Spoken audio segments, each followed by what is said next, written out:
Kemudian beliau berazam bahwasanya jika saya mimpi lagi untuk ke-100 kalinya, saya akan tanya kepada Allah.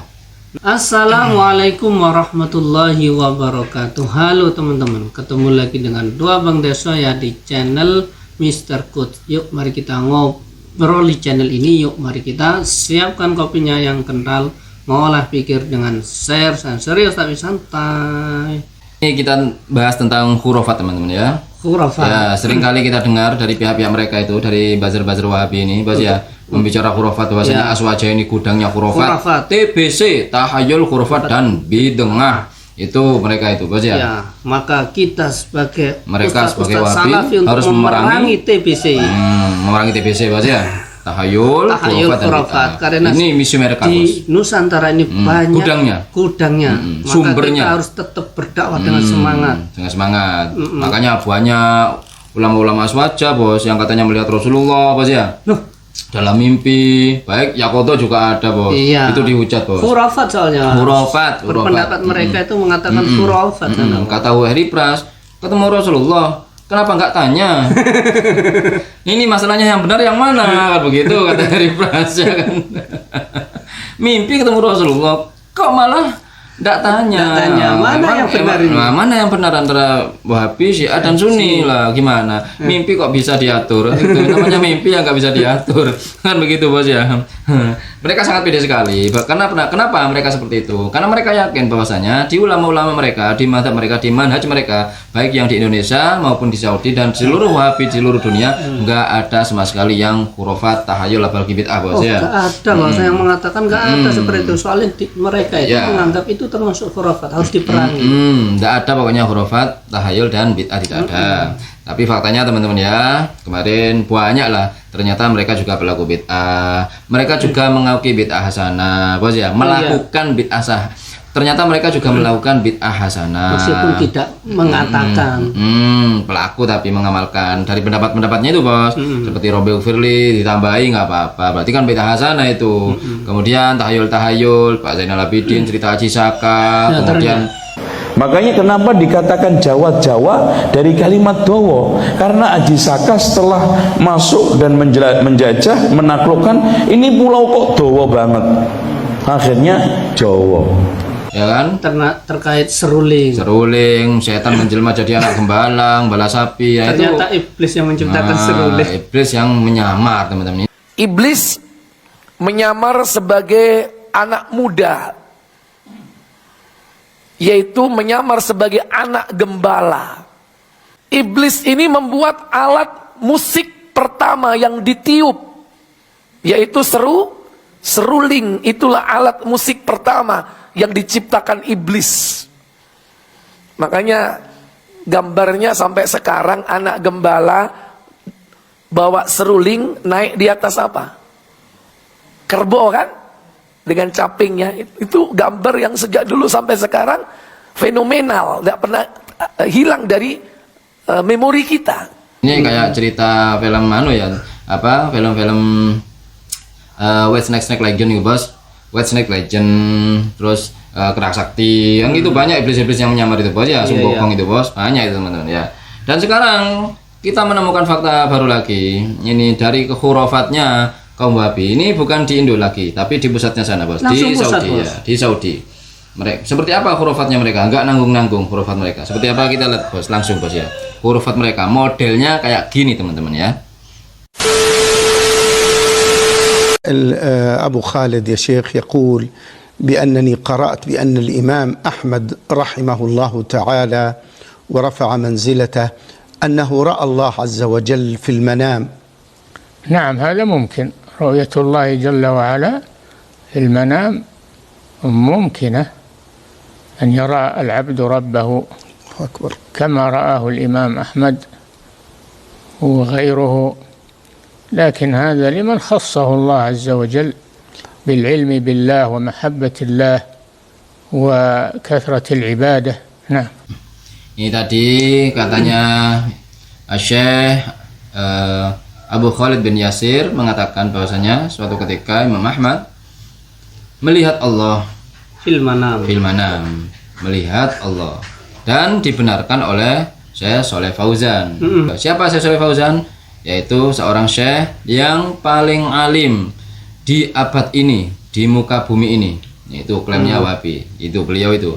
Beliau loh ya yang paling alim di muka bumi di abad ini. Nah, dan beliau menyetujui bahwasanya boleh sah-sah saja orang Islam yang soleh seperti Imam Ahmad bin Hambal pernah bermimpi melihat Allah. Bukan melihat Nabi lagi, melihat Allah. Ru'yatullah fil manam. Mungkinah.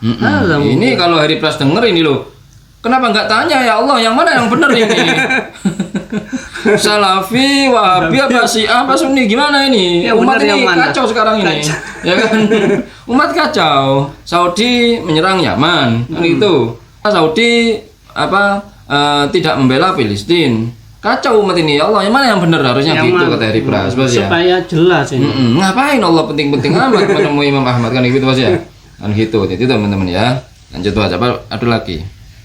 فقد ثبت أن الإمام أحمد بن حنبل رحمه الله تعالى قد رأى ربه في المنام أو في النوم رآه 99 مرة فقال لئن رأيته تمام 100 لأسألنه عن أحب الأعمال إليه فمن الله عليه بتمام 100 فقال يا ربي ما أحسن أو ما أفضل الأعمال عندك قال تلاوة كلامي يا أحمد.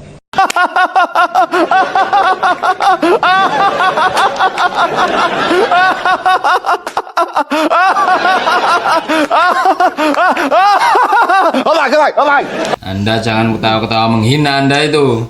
Bagaimana ini? boleh, Bos ya? Bos. Tadi itu gimana? Gak punya akhlak ini. Iya sama ustadznya kok tertawakan. Oke.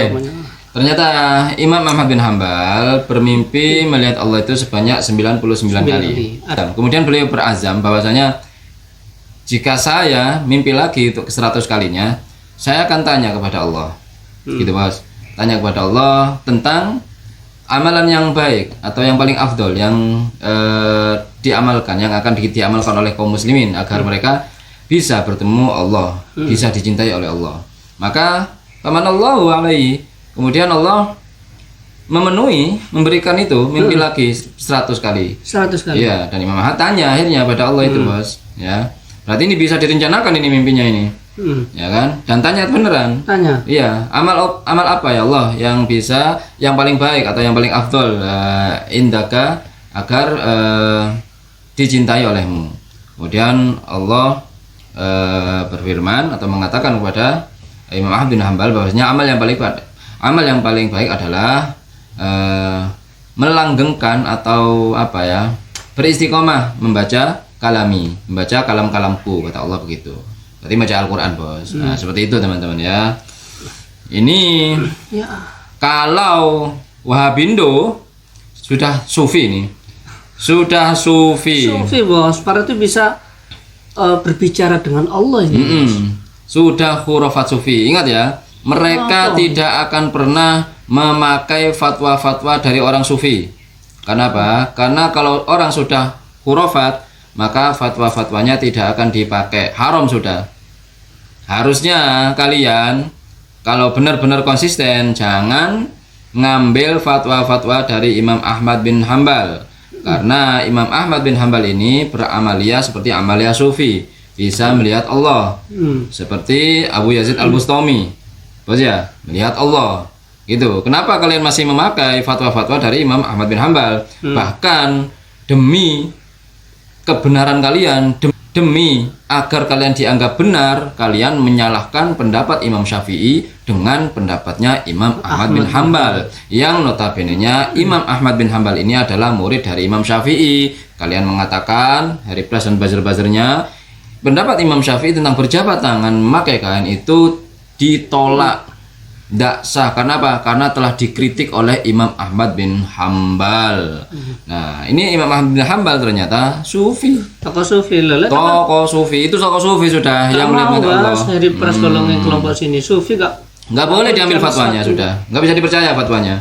Karena apa? Menghayal, khurafat, tahayul. Tadi itu sudah. Tapi Syekh Shalih Fauzan, pentolan Wahabi, ulama paling alim di muka bumi abad ini, memperbolehkan, bisa katanya. Bisa. Ya bermimpi kan? melihat Allah. Mereka nggak mau kalah, Bos. Ya kan kemarin ada Wahabi cabang apa? Cabang sesat ada. Gitu. Ternyata juga mengambil fatwanya juga Ya. kena pisan. Fatwa plus mempercayai kisah hurufatnya. Nah, hurufatnya melihat Allah 100 kali. 100 kali Wah. sampai bisa berbicara. Ya, ini tapi untungnya nggak mengatakan urija ya. Coba kalau mengatakan urija, mi'raj nih 100 kali nih Imam Ahmad bin Hanbal ini, Bos ya. Hanya saja ceritanya bukan urija, ro'a saja ya. Ro'a, Kalau urija, ila sidratil muntaha, nah, itu udah rame ini. Begitu teman-teman ya. Nah, iya, kayak seakan-akan kayak derajatnya sama dengan Rasul Nabi nih, Bos. Ya kita nggak menyalahkan itu, Bos. Kita ini posisinya nggak menyalahkan cerita Imam Ahmad bin Hanbal ini. Yang kita kritiki di sini, kalian yang sok-sokan kritik atau menghujat-hujat, mengolok-ngolok ulama tasawuf, ternyata di Wahabi, di habitat Wahabi sana, di induknya sana, mempercayai juga kisah-kisah yang kalian anggap hurufat itu. Gitu, mempercayai kisah ini. Bahkan Syekh Shalih Fauzan mempercayai kisah-kisah ini. Dari yang disampaikan cerita ini dari Syekh Abu Khalid bin Yasir katanya. Kan begitu, Bos.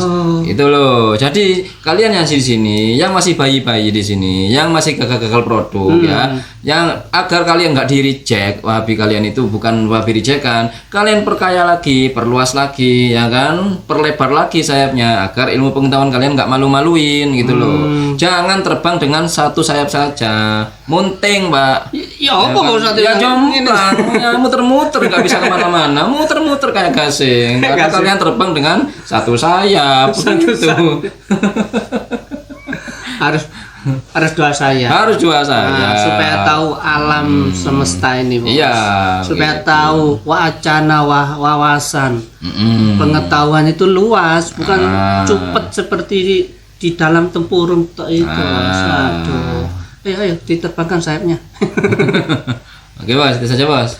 Oke, mungkin itu saja obrolan hari ini. Mudah-mudahan bermanfaat, mudah-mudahan mencerahkan, dan mudah-mudahan kita lebih bijak lagi bersikap. Yang baik-baik semuanya datang dari Allah, yang jelek-jelek datang dari kami. Mohon maaf. Wa akhirul kalam. Assalamualaikum warahmatullahi wabarakatuh. Waalaikumsalam warahmatullahi wabarakatuh.